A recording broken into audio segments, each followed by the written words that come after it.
கலையாத கல்வியும் குறையாத வயதும் ஓர் கபடு வாராத நட்பும்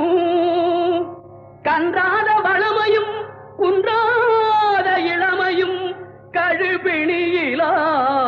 உடலும் தலியாத மனமும் அன்பு அகலாத மனைவியும் தவறாத சந்தானமும் தாழாத கீர்த்தியும் மாறாத வார்த்தையும் தடைகள் வாராத கொடையும்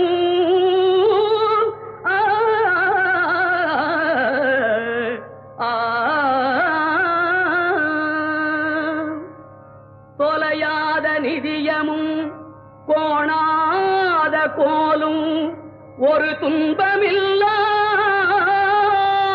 வாழ்வும் குய்யனின் பாதத்தில் அன்பும்